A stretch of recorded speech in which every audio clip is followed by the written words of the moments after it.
Welcome, everybody, to our fireside chat. We have a very special guest here today, Vitalik Buterin, and he and I were just catching up. We've known each other for a little while.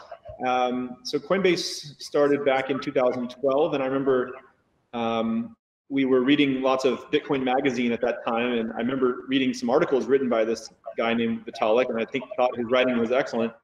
And in 2013, we actually met for the first time at the Bitcoin conference in San Jose, California.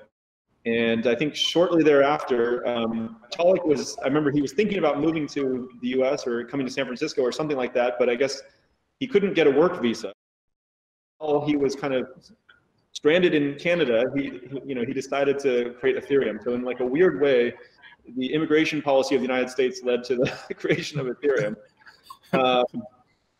Vitalik is born in Russia, moved to Canada when he was age 6, and then he went on to co-found Ethereum, and he's been one of the most prolific and influential voices in crypto. So Vitalik, thank you for being here. We're glad to have you. And thank you for inviting me, Brian. It's good to be here. Awesome. So, to get started, maybe you can give people just a little bit of a lay of the land of what's the current state of the Ethereum Foundation, and how have you set it up over time and your role? And then, maybe once we get through that, we can get into a little bit about some of the more recent developments with ETH2 and Serenity. Sure. So the Ethereum Foundation was originally created in the middle of 2014. So at the time, we were somewhere around 20 or 30 different, basically core developers that were just working on trying to make the original Ethereum protocol happen. And there were a lot of people in Europe, like Berlin was a major center at the time, a lot of developers there, some people in London, some people in the US, and a lot of different places. And so at the beginning, it was basically just this kind of collection of legal entities in a couple of countries, the main one in Switzerland, and just trying to pay developers and make the Ethereum protocol happen. I think since then, it's definitely expanded a lot. So around the beginning of 2018, we started and announced this big grant program. And we really try to expand into, not just kind of paying core developers ourselves, but also just supporting all of these different independent projects in the community. And since then, the grant program actually spends more money than the foundation does on kind of paying its own people, which I think in part is a kind of deliberate choice to encourage a more kind of distributed and diverse ecosystem. One of the big recipients of that is just all these different independent teams that are building Ethereum 2 clients. So Prismatic, Lighthouse, and Nimbus are three of the biggest ones. Also, some Layer 2 projects, some Ethereum developer experience things, Ethereum community things, security-related things, and this kind of big long list. And I think it's just a kind of remit is just support things that are good for the Ethereum ecosystem and support things that are good for making the Ethereum ecosystem good for the world. And so whatever fits into that, the foundation is kind of happy to do.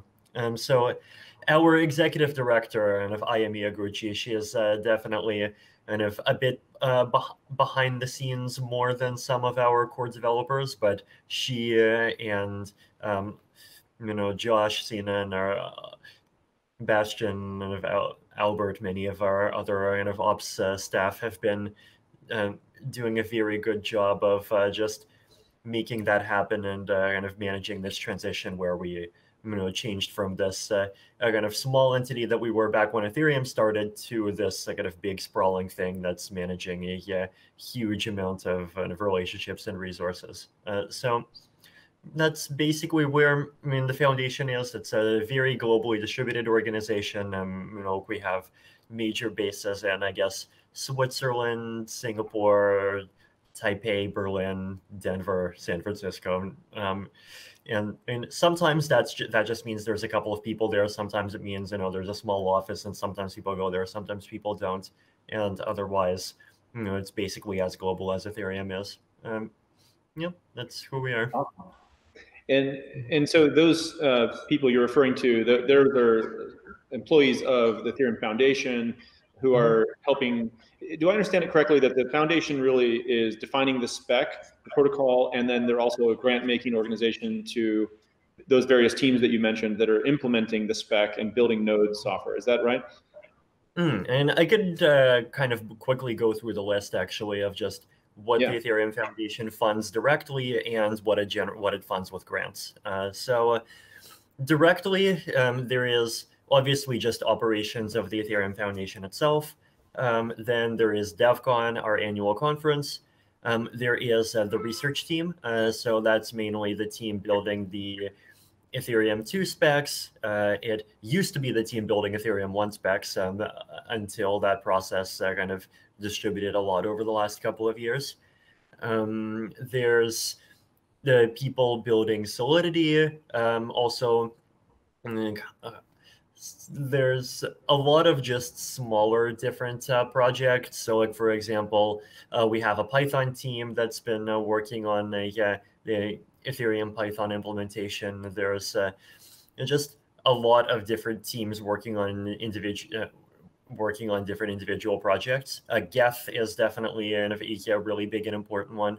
And then as far as what we do with grants, the Ethereum 2 clients, so I mentioned Prism from Prismatic, Lighthouse from Sigma Prime, and Nimbus from the Status team, those all receive a combination of support from the Ethereum Foundation and support from other organizations in the Ethereum ecosystem. There is a lot of Layer 2 projects have received grants of different sizes from the Ethereum Foundation, especially early on. Some applications, and even like Uniswap started with a grant, actually, and then gets turned into this really big thing. Academic grants, so we gave quite a bit to the Center for Blockchain Research in Stanford. I gave quite a bit to IC3.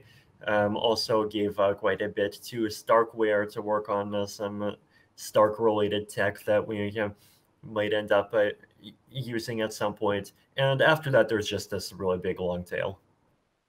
Makes sense. That's awesome. Well, it certainly has sparked a pretty incredible ecosystem of different projects. And we can get into DeFi and all those things in a little bit. But maybe I think I'll ask a question that's on a lot of people's minds, which is, how are things progressing towards Ethereum 2 and Serenity? And maybe you can give us a timely update for the community on how you feel it's going, and what should we know? Sure.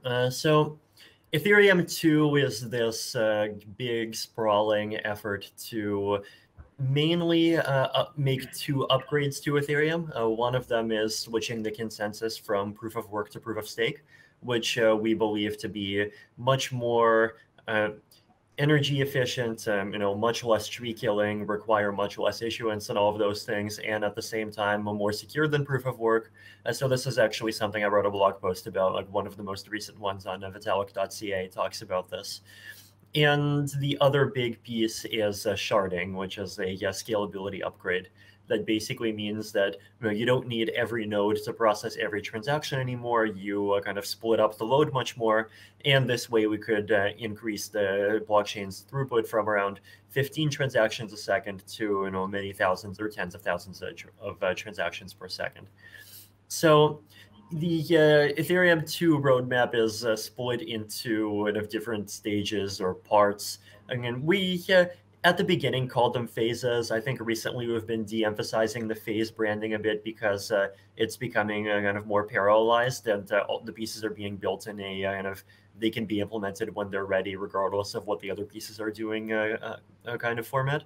But the very first phase 0, this is the launch of the proof of stake beacon chain, basically just a proof of stake chain, just maintaining consensus on itself, running kind of independently from, but hooking into the ETH1 blockchain. This is something that, from a technical perspective is basically just completely ready, and it is out there, right? Like the thing that it's waiting for is that right now there is this contract on the Ethereum blockchain called a deposit contract, where people can send in 32 ETH in order to become Ethereum validators, and basically to once the amount of once the amount of ETH in the contract reaches 524,000, then the beacon chain kind of officially kicks off, right? So right now I think it's at about 100,000, and it's basically just sitting there for more people to stake. So once that number gets above 500, then the chain launches, which is really exciting. And so we see this proof of stake system running as a main network for the first time. Obviously it's been running as a test network quite successfully for several months. So after that phase 0, the next major pieces of work are, and there's a lot of like minor improvements we want to make that we wants to make now that we just couldn't fit into the spec in time. So light client support, some efficiency improvements, some other things. But then there's also sharding, and the other big piece is the piece that we call the merge, or we sometimes call docking, which basically just means taking the entire ETH1 system and actually moving it on top of the ETH2 layer. And so we would basically get rid of proof of work, right? And kind of actually bring the ecosystem back into being this one chain that's entirely based on a proof of stake. So that's something that we're excited about, but it'll have to be a bit longer, because not only does the merge have to be implemented, but the community has to be confident in the merge process. The community has to be confident in the Ethereum 2 chain itself. And so that will take some time, abandon the $50 billion base layer that they know and love and move to one that we consider better. But it's still a leap that people have to take, and we want to be mindful of people's desire to take that leap confidently and not too rashly. So that's kind of what's happening on the ETH2 side in the future. At the same time, there is also work happening on layer 2 scaling. So roll-ups have been all the rage over the last year or so. And roll-ups are this kind of interesting hybrid layer 2 technique. So we've been looking into layer 2 for a long time, right? We've been doing state channel work, which is kind of similar to the Bitcoin Lightning Network. We've been doing work on Plasma. Roll-ups are this interesting compromise where, unlike other layer 2 schemes, they do require a little bit of data on chain. They require about 16 bytes of data on chain for every transaction, which is basically just like a highly compressed version of who's sending it, who's the recipient, basically just the information needed to reconstruct the state, but not any signatures or any of the information needed to verify things. And it turns out that if you have that, then you can build a layer 2, which is much kind of conceptually simpler, and it allows general purpose smart contracts. It's extremely powerful. You don't have to learn a new paradigm or learn a new language. It basically just behaves like almost a carbon copy of the Ethereum base layer itself, right? And so we've been really actively working on that. There are some great teams like Optimism, Arbitrum, Loopring, ZK Sync, Aztec, all these people trying to make rollups happen. And rollups by themselves can increase Ethereum scalability from around 1,000 transactions, from around 15 transactions a second to around 1,000 to 4,000 transactions a second, depending on how complex the transaction is. And so they're actually enough to provide quite a bit of scaling to the Ethereum ecosystem by itself. And rollups have already been tested on mainnet, right? So like the Loopring rollup is running on mainnet, the ZK Sync rollup is running on mainnet, Gitcoin has moved over to the ZK Sync rollup that's on mainnet, but we want to have more adoption of that over time. And then if you take rollups and sharding at the same time, then the scalability increases from both of those multiply, and so you'll be able to go up to around 100,000 transactions a second, which is roughly the scale that we need to basically be comfortable saying, yes, this is a platform that's ready for kind of powering significant chunks of the world economy. And if we need more, we can just get more over time, just from just Moore's law and various technical optimizations that we know are going to happen. Yeah.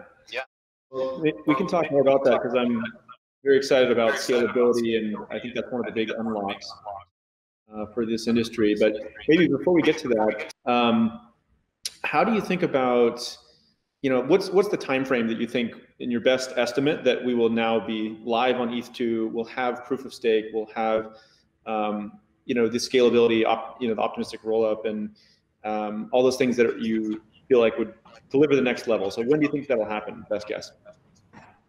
So ZK rollups, as I mentioned, they're here already. It's just an ecosystem challenge of when they get implemented and widely adopted.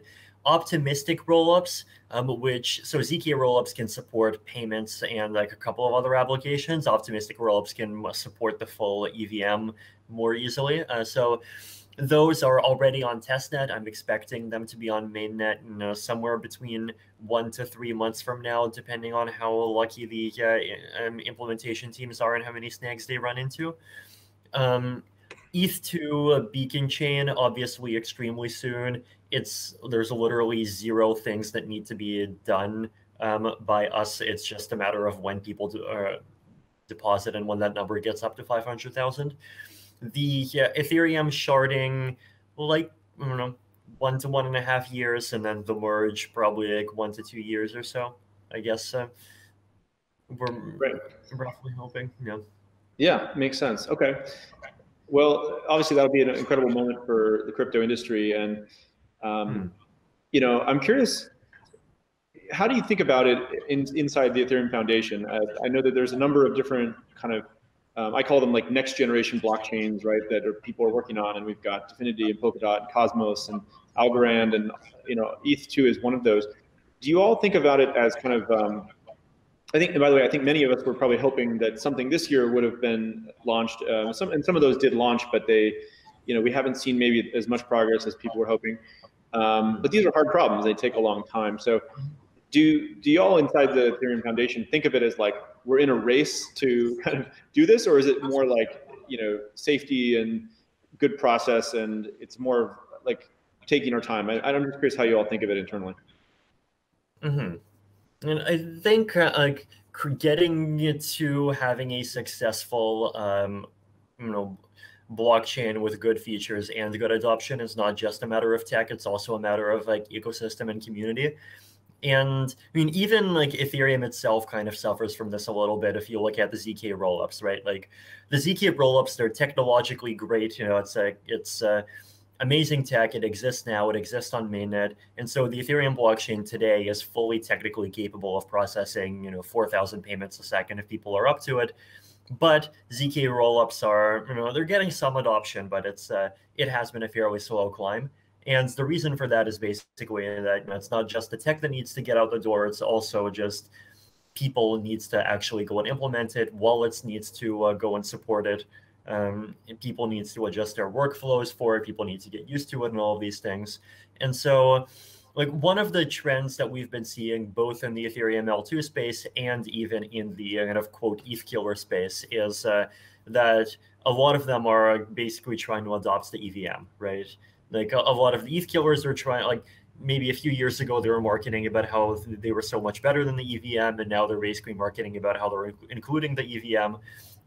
And even the Ethereum layer 2 projects, right? Like the reason why people are excited about optimistic rollups so much more than, Plasma or channels or even the ZK family, for example, is because they can just support existing EVM contracts, right? So I think like we've learned from this, and one way of describing kind of the EVM or the Ethereum Foundation's posture about this is it's this very pragmatic one of, how can we get to things that concretely improve the experience for just existing developers in their existing positions, right? So if someone already has an Ethereum dApp that they're working on, like how quickly can we get to a point where we provide something that just provides concrete value for them, right? And optimistic rollups are one way of making this happen.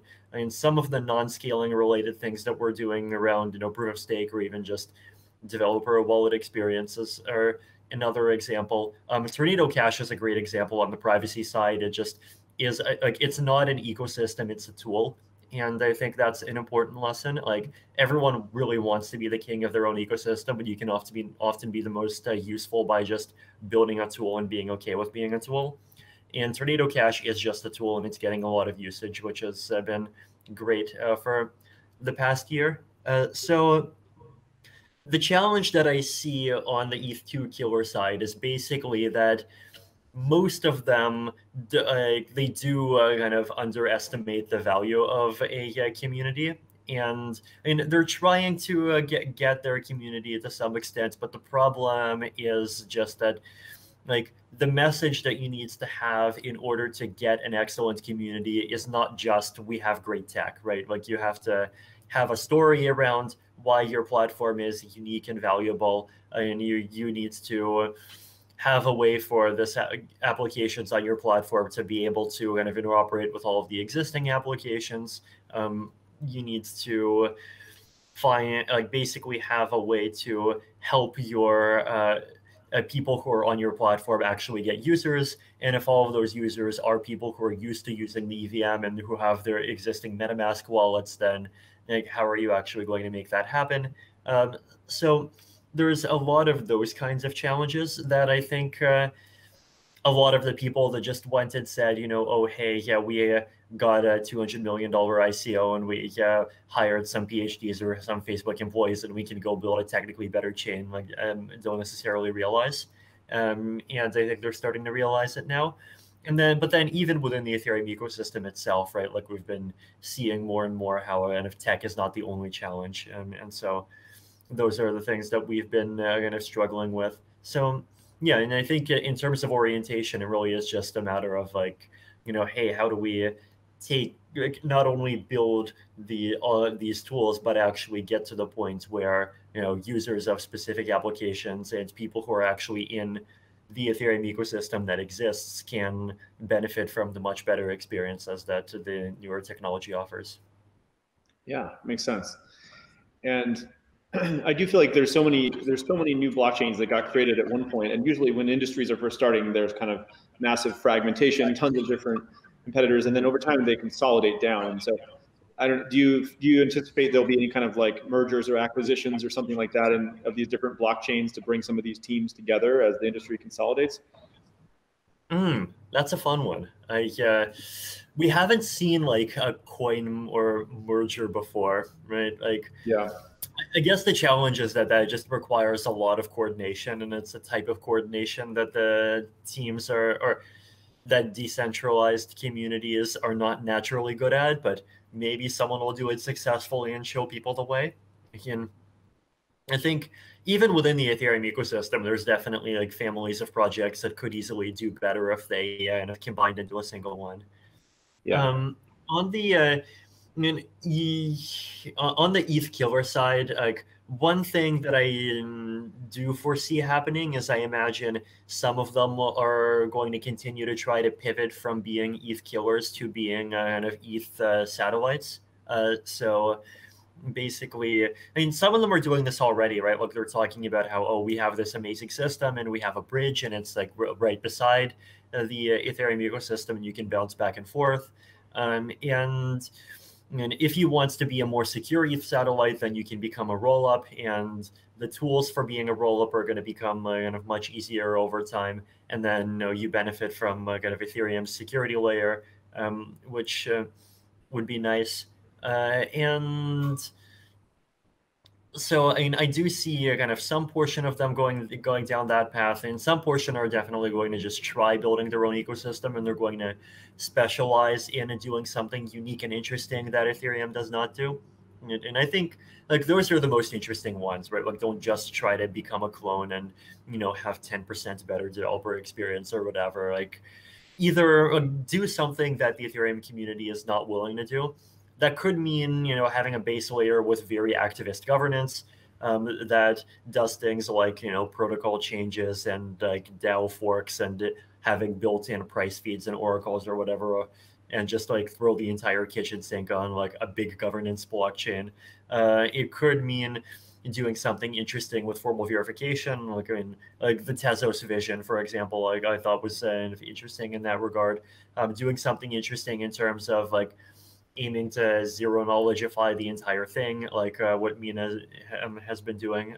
So those kinds of projects, I think, are interesting and can survive. But basically, like, I think if you're something other than Ethereum, you need to have a story for why your thing deserves to kind of exist and be used in the context of an ecosystem where Ethereum and where it's going already exists. Right? And I mean, that's true of Ethereum as well, right? Like Ethereum itself needed to have a story of why Ethereum deserves to exist in the context of where Bitcoin was and where Bitcoin is going. And that's something where I think we have actually managed to kind of get over that hump. So I mean, I'm confident there will be some projects that manage to do it. Okay, cool. And what advice would you have or requests would you have for companies like Coinbase or other crypto companies to help this transition happen to sharding and proof of stake and scalability and serenity and everything? Like, yeah, what would you prioritize or ask companies to do?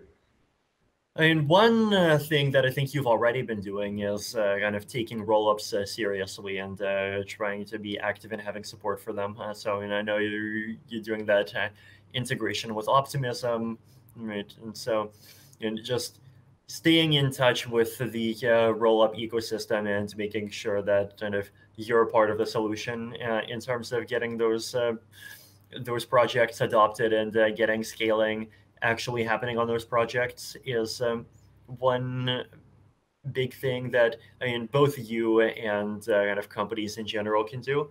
Otherwise, again, can just being an easy to use gateway into the crypto ecosystem is something that's very important and something that we continue to need.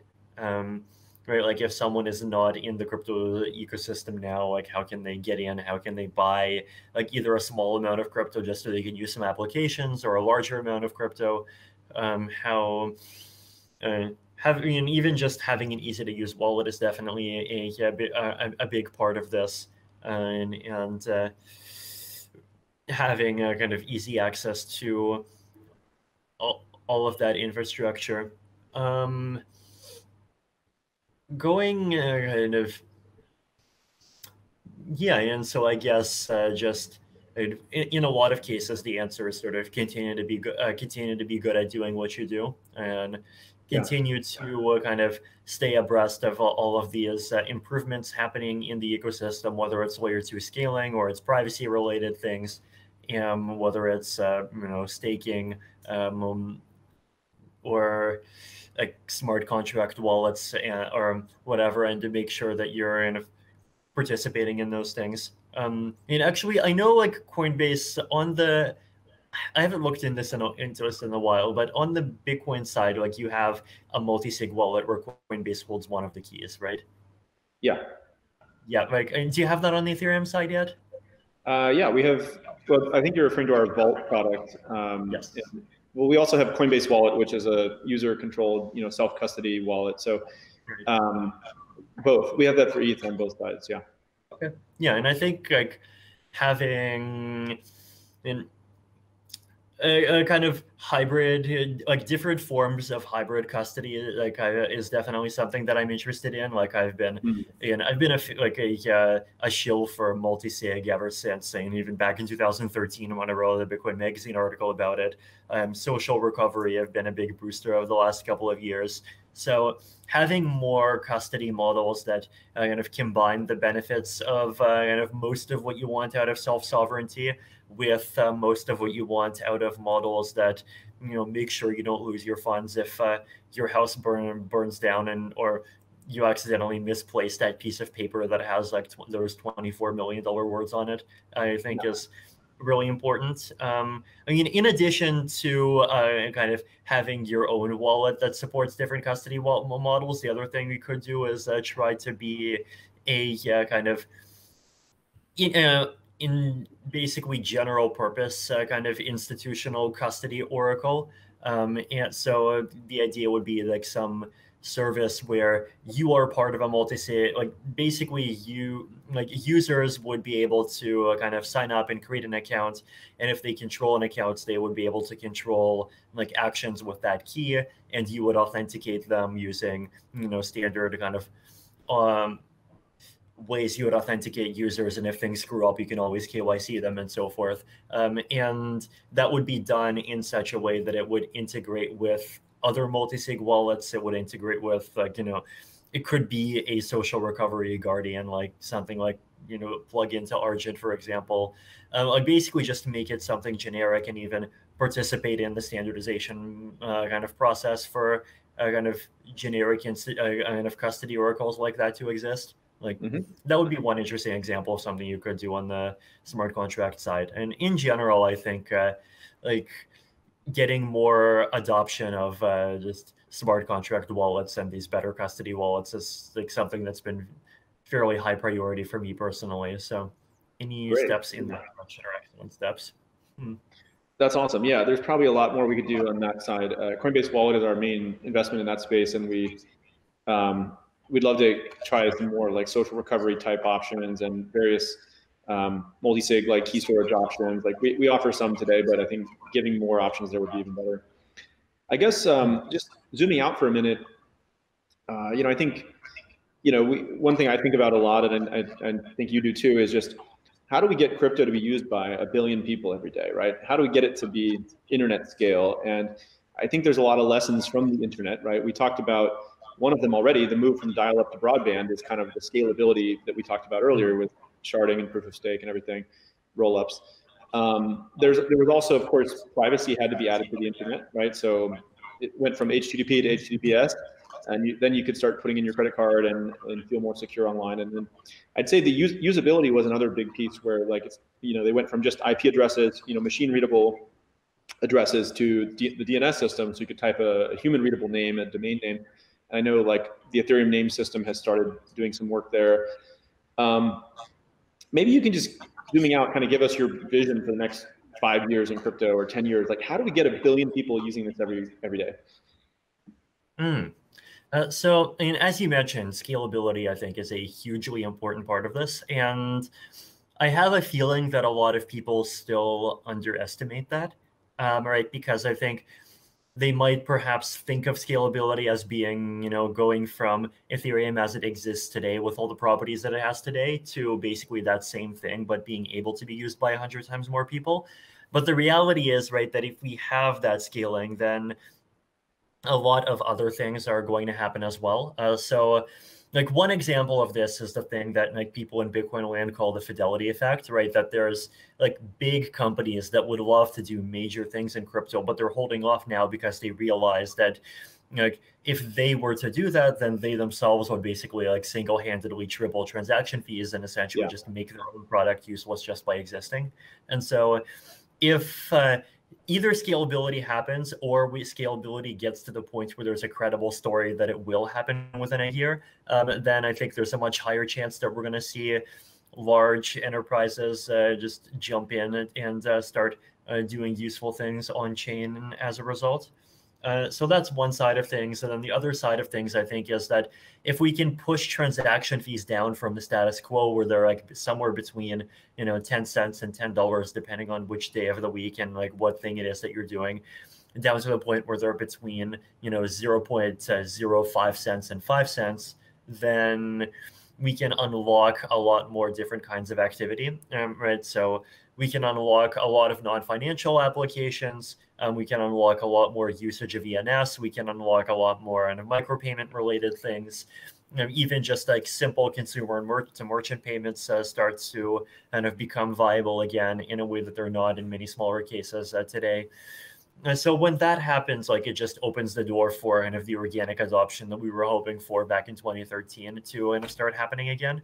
Now, obviously, the actual kind of ecosystem development work on making that happen needs to happen as well. But once we have scaling, that becomes possible. Once we have privacy, a lot of things become more possible.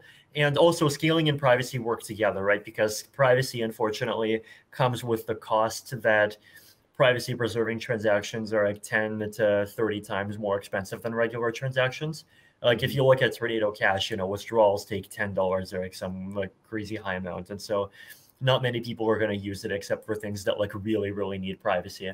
And if those fees go down to 10 cents, then, privacy can become much more mainstream, which would be awesome. So that's a big side of things. And then the other side, I think like wallet security, once again, is really important for scaling because like people are just not going to, mass adopt this kind of write 24 words on a piece of paper, and if that paper accidentally goes in the garbage, then so do your life savings kind of approach, right? Like it's like you're just not going to be able to convince like 1.5 billion people to kind of go figure out how to use that entire path. And I know, even among my own friends, like they find that entire procedure scary, and there's a lot of edge cases that they find scary, like even things like, oh, it turns out that there's multiple formats for how to use a seed phrase, and is your BIP32 derivation path like 42010, or is it 42010 or whatever the numbers are? And one person I know actually was moved their funds into a different wallet and was really worried that they lost $200,000 until like I kind of went in and did some Python monkeying manually and managed to get the private key out. So like this is what like this goes back to the discussion about like multi-sig and social recovery. But like even just like social recovery is a thing that already exists, right? Like WeChat uses social recovery, for example, to help recover your account. Like a lot of services uses it, and actually is really intuitive, and it works well, right? Because like people are comfortable with the idea of like, oh, like put in some contacts that are some people that I know, and I kind of collectively trust this collection of them. So finding kind of security models that combine, I guess, the best virtues of moving away from a centralized kind of single institution controls everything world, together with the virtues of approaches that are actually good for people's user experiences, is another thing that's important for adoption, and for adoption not leading to disasters, I guess. And then the other challenge is, of course, like getting to the point where we have like specific applications that a lot of people wants to actually use and benefit from. Right? And I guess in the crypto space, obviously just savings and payments are kind of the original one, and they're this big thing that's definitely valuable to a lot of people. Again, if you're in one of these countries that's experiencing hyperinflation, then crypto is really valuable for you. And even if you don't want to like hold money in crypto specifically, or in Bitcoin or ETH specifically, like there's DAI and there's USDC and there's all of these assets that you can use as well. Payments are used, and international payments, crypto continues doing those really well.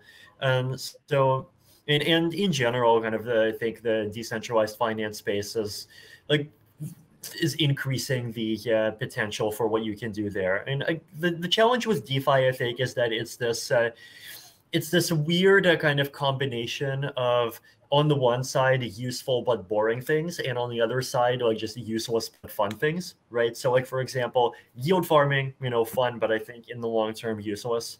Like it's okay, you can use it to kind of bootstrap a couple of projects, but like yield farming is not the sort of thing that's gonna create a more just and equitable world or anything like that. Like but and on the other hand, just really boring stuff like DAI, like it exists, people can use it, it's been stable, it's there. I mean, USDC, it's there. I expect we're gonna see kind of synthetified versions of like stocks and like Tesla and the S&P 500 and so forth. Like that'll be boring, but it'll be there. So I think those kinds of just boring but there for a long time projects are the projects that are going to be really valuable and just helping to make decentralized finance useful for a lot of people. And then there's also all of these things that, other than financial applications. So like, for example, in Singapore, there's this project called Open Certs, which is just using the blockchain as a place to store data, like certifying various kinds of certificates. So like, did someone go get a degree from some university? It was the original use case, that it's been expanding from there.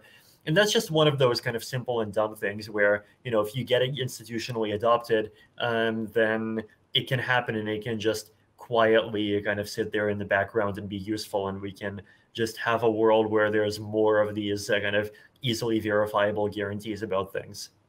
So yeah, I think the open certs model just expanded into, like hundreds of different industries, and generally just expanding out and creating this kind of web of things where claims about yourself are kind of cryptographically provable by default, is something that could just unlock a whole bunch of use cases, right? So, yeah, like things don't have to be on chain by default, right? And like things being completely on chain by default could easily wreck privacy.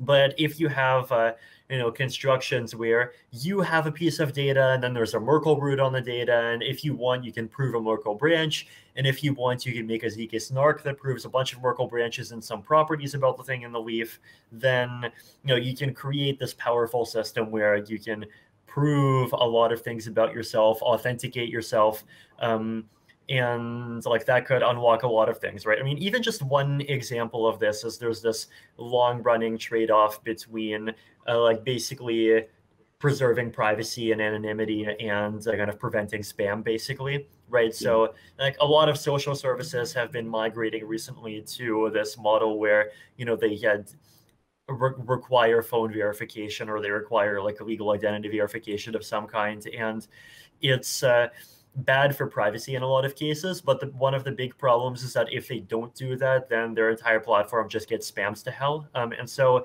if you can instead prove that you're a unique human without proving which unique human you are, then you can get the good thing without the bad thing. You can have both simultaneously, right? So and then there's even fancier versions of this, like Barry Whitehat, one of our developers, came up with this model where you can even have zero knowledge negative reputation, where basically you have one of these accounts where you prove you're a unique human, nobody knows which human you are, and you even prove that you have not been banned from the service before during one of the previous rounds in which you used it.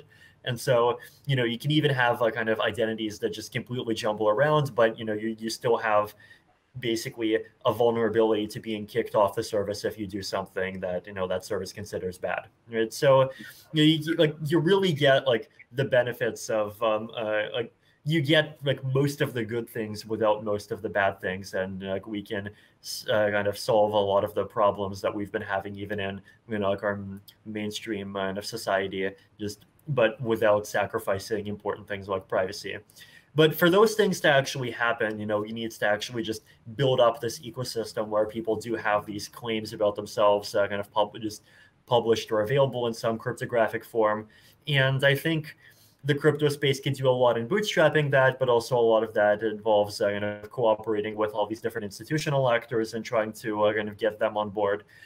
So I guess I see it as this kind of sprawling collection of a lot of these different efforts, right? So you have grassroots adoption of payments, you have institutional adoption of payments, you have grassroots adoption of ENS, you have institutional adoption of kind of making these kinds of certifications, you have all of these different systems for proving that you're a unique human or proving properties about yourself. You have a kind of some zero knowledge proof layer for actually proving all of these things.